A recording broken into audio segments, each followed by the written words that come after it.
Carta a los Gálatas. Capítulo 1.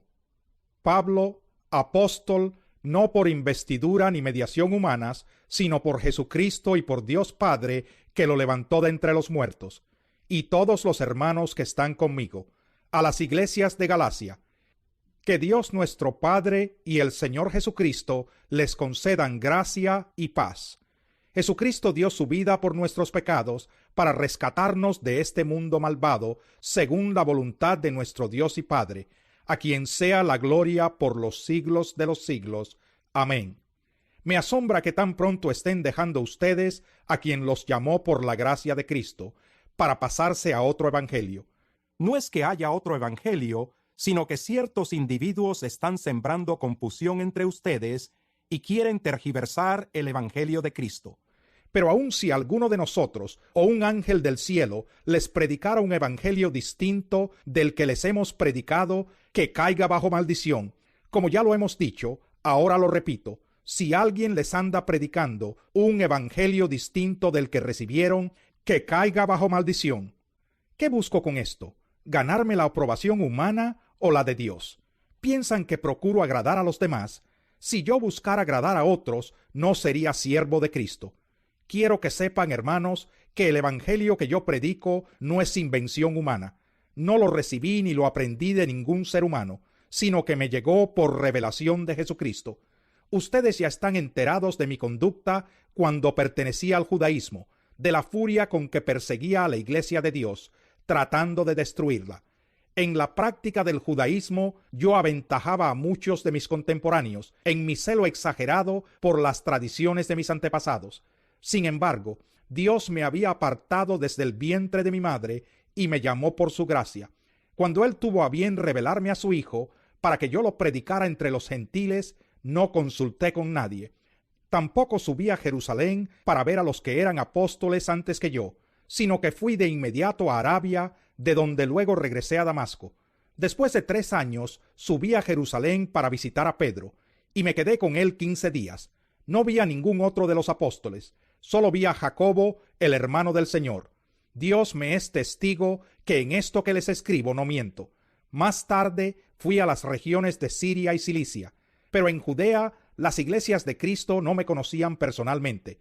Solo habían oído decir: el que antes nos perseguía, ahora predica la fe que procuraba destruir, y por causa mía glorificaban a Dios. Capítulo 2.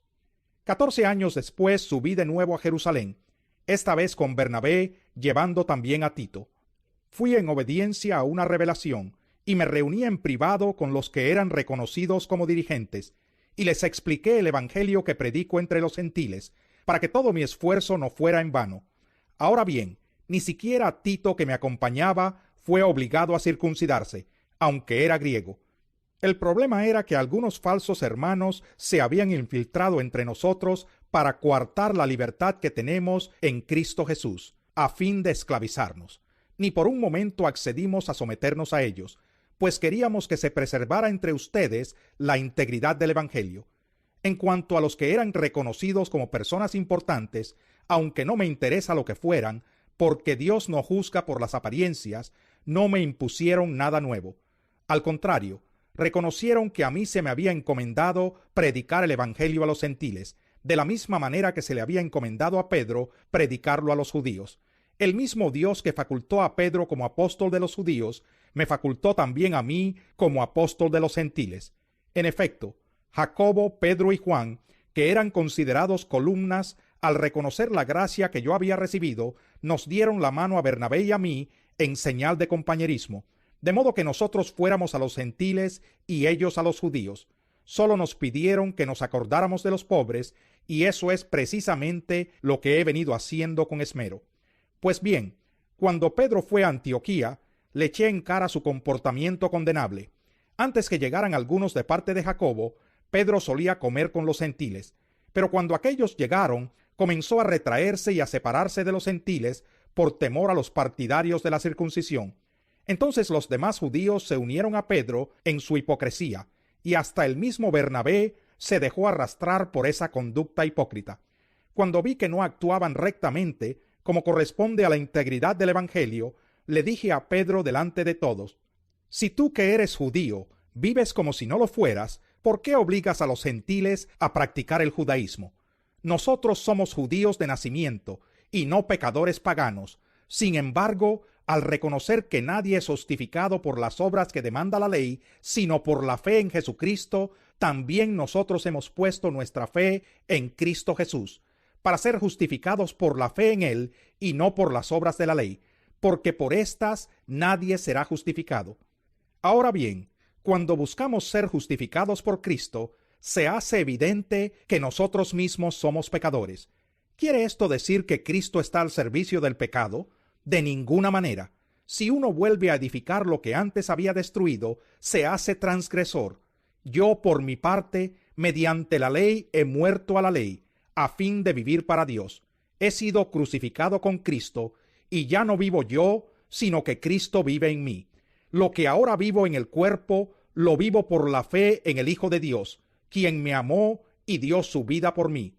No desecho la gracia de Dios. Si la justicia se obtuviera mediante la ley, Cristo habría muerto en vano. Capítulo 3. Gálatas torpes, ¿quién los ha hechizado a ustedes, ante quienes Jesucristo crucificado ha sido presentado tan claramente? Solo quiero que me respondan a esto. ¿Recibieron el Espíritu por las obras que demanda la ley o por la fe con que aceptaron el mensaje? ¿Tan torpes son?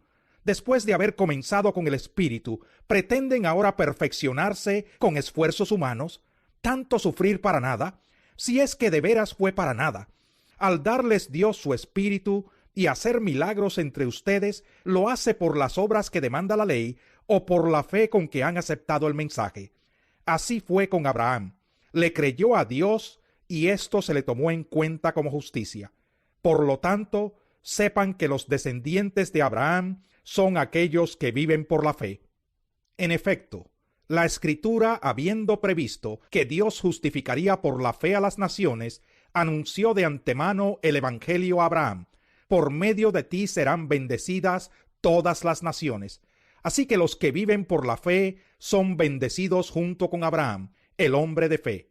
Todos los que viven por las obras que demanda la ley están bajo maldición, porque está escrito: maldito sea quien no practique fielmente todo lo que está escrito en el libro de la ley. Ahora bien, es evidente que por la ley nadie es justificado delante de Dios, porque el justo vivirá por la fe. La ley no se basa en la fe. Por el contrario, quien practique estas cosas vivirá por ellas. Cristo nos rescató de la maldición de la ley al hacerse maldición por nosotros, pues está escrito: maldito todo el que es colgado de un madero. Así sucedió para que por medio de Cristo Jesús la bendición prometida a Abraham llegara a las naciones, y para que por la fe recibiéramos el Espíritu según la promesa. Hermanos, voy a ponerles un ejemplo. Aun en el caso de un pacto humano, nadie puede anularlo ni añadirle nada una vez que ha sido ratificado. Ahora bien, las promesas se le hicieron a Abraham y a su descendencia. La Escritura no dice «y a los descendientes», como refiriéndose a muchos, sino «y a tu descendencia», dando a entender uno solo, que es Cristo.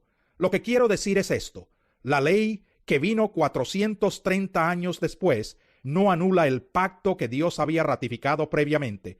De haber sido así, quedaría sin efecto la promesa. Si la herencia se basa en la ley, ya no se basa en la promesa, pero Dios se la concedió gratuitamente a Abraham mediante una promesa. Entonces, ¿cuál era el propósito de la ley? Fue añadida por causa de las transgresiones hasta que viniera la descendencia a la cual se hizo la promesa. La ley se promulgó por medio de ángeles, por conducto de un mediador. Ahora bien, no hace falta mediador si hay una sola parte, y sin embargo Dios es uno solo. Si esto es así, ¿estará la ley en contra de las promesas de Dios? De ninguna manera. Si se hubiera promulgado una ley capaz de dar vida, entonces sí que la justicia se basaría en la ley. Pero la Escritura declara que todo el mundo es prisionero del pecado, para que mediante la fe en Jesucristo lo prometido se les conceda a los que creen.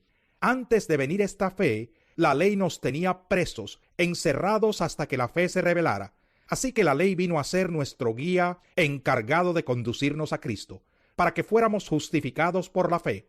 Pero ahora que ha llegado la fe, ya no estamos sujetos al guía. Todos ustedes son hijos de Dios mediante la fe en Cristo Jesús, porque todos los que han sido bautizados en Cristo se han revestido de Cristo.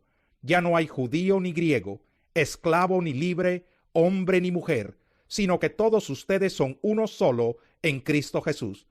Y si ustedes pertenecen a Cristo, son la descendencia de Abraham y herederos según la promesa. Capítulo 4. En otras palabras, mientras el heredero es menor de edad, en nada se diferencia de un esclavo, a pesar de ser dueño de todo. Al contrario, está bajo el cuidado de tutores y administradores hasta la fecha fijada por su padre.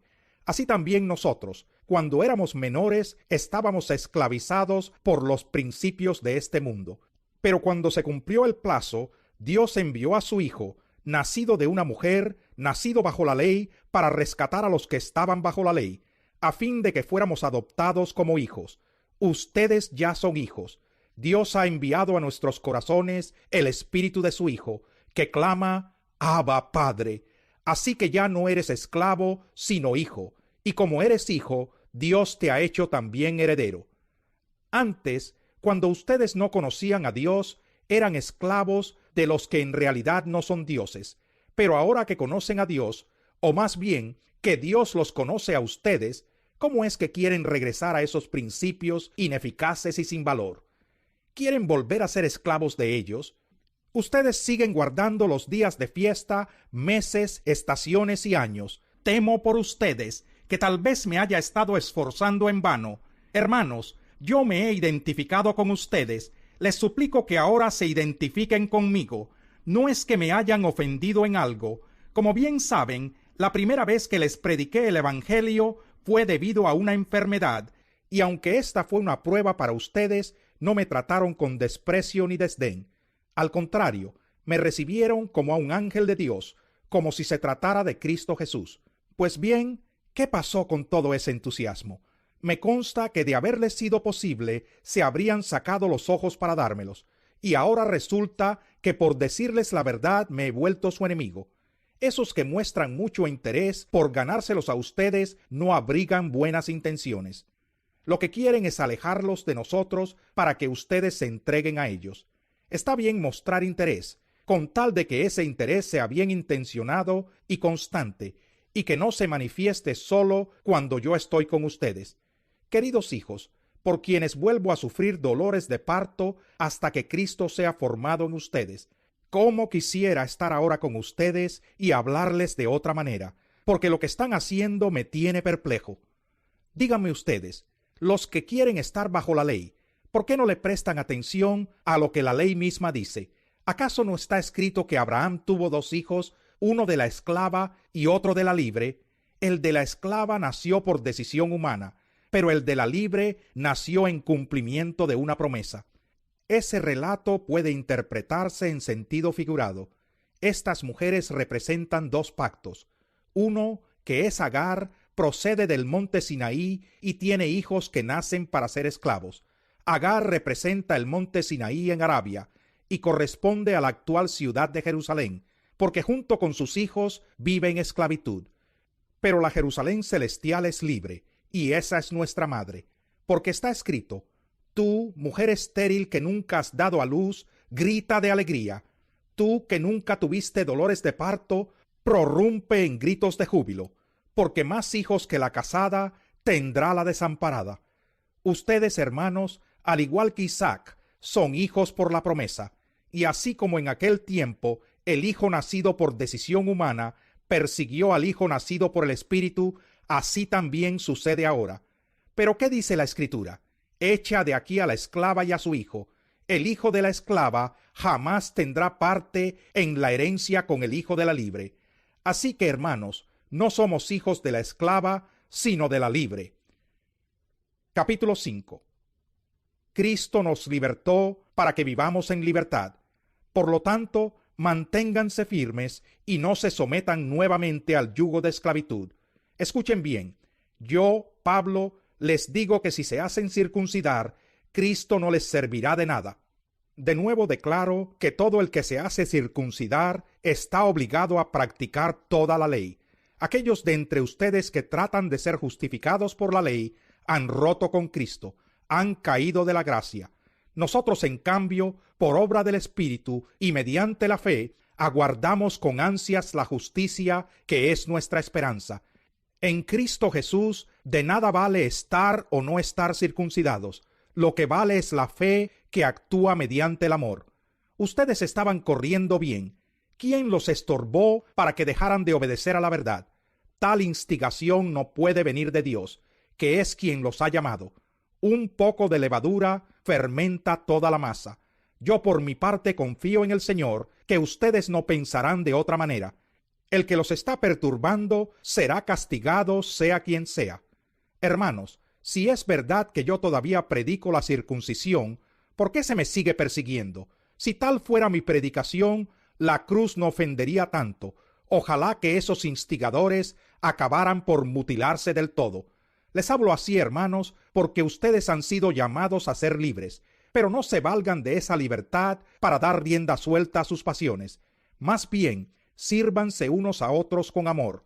En efecto, toda la ley se resume en un solo mandamiento: ama a tu prójimo como a ti mismo.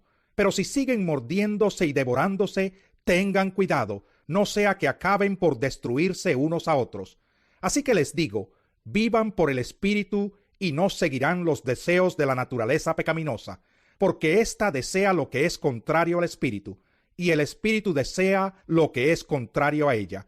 Los dos se oponen entre sí, de modo que ustedes no pueden hacer lo que quieren. Pero si los guía el Espíritu, no están bajo la ley. Las obras de la naturaleza pecaminosa se conocen bien: inmoralidad sexual, impureza y libertinaje, idolatría y brujería, odio, discordia, celos, arrebatos de ira, rivalidades, disensiones, sectarismos y envidia, borracheras, orgías y otras cosas parecidas. Les advierto ahora, como antes lo hice, que los que practican tales cosas no heredarán el reino de Dios.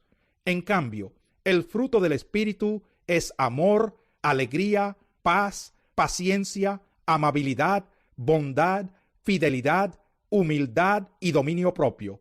No hay ley que condene estas cosas. Los que son de Cristo Jesús han crucificado la naturaleza pecaminosa con sus pasiones y deseos. Si el Espíritu nos da vida, andemos guiados por el Espíritu. No dejemos que la vanidad nos lleve a irritarnos y a envidiarnos unos a otros. Capítulo 6. Hermanos, si alguien es sorprendido en pecado, ustedes que son espirituales deben restaurarlo con una actitud humilde, pero cuídese cada uno, porque también puede ser tentado. Ayúdense unos a otros a llevar sus cargas, y así cumplirán la ley de Cristo. Si alguien cree ser algo, cuando en realidad no es nada, se engaña a sí mismo. Cada cual examine su propia conducta, y si tiene algo de qué presumir, que no se compare con nadie, que cada uno cargue con su propia responsabilidad. El que recibe instrucción en la palabra de Dios, comparta todo lo bueno con quien le enseña. No se engañen, de Dios nadie se burla. Cada uno cosecha lo que siembra. El que siembra para agradar a su naturaleza pecaminosa, de esa misma naturaleza cosechará destrucción. El que siembra para agradar al Espíritu, del Espíritu cosechará vida eterna. No nos cansemos de hacer el bien, porque a su debido tiempo cosecharemos si no nos damos por vencidos. Por lo tanto, siempre que tengamos la oportunidad, hagamos bien a todos, y en especial a los de la familia de la fe. Miren que les escribo de mi puño y letra, y con letras bien grandes. Los que tratan de obligarlos a ustedes a circuncidarse, lo hacen únicamente para dar una buena impresión y evitar ser perseguidos por causa de la cruz de Cristo. Ni siquiera esos que están circuncidados obedecen la ley. Lo que pasa es que quieren obligarlos a circuncidarse para luego jactarse de la señal que ustedes llevarían en el cuerpo. En cuanto a mí, jamás se me ocurra jactarme de otra cosa, sino de la cruz de nuestro Señor Jesucristo, por quien el mundo ha sido crucificado para mí, y yo para el mundo. Para nada cuenta estar o no estar circuncidados. Lo que importa es ser parte de una nueva creación. Paz y misericordia desciendan sobre todos los que siguen esta norma y sobre el Israel de Dios. Por lo demás, que nadie me cause más problemas, porque yo llevo en el cuerpo las cicatrices de Jesús. Hermanos, que la gracia de nuestro Señor Jesucristo sea con el espíritu de cada uno de ustedes. Amén.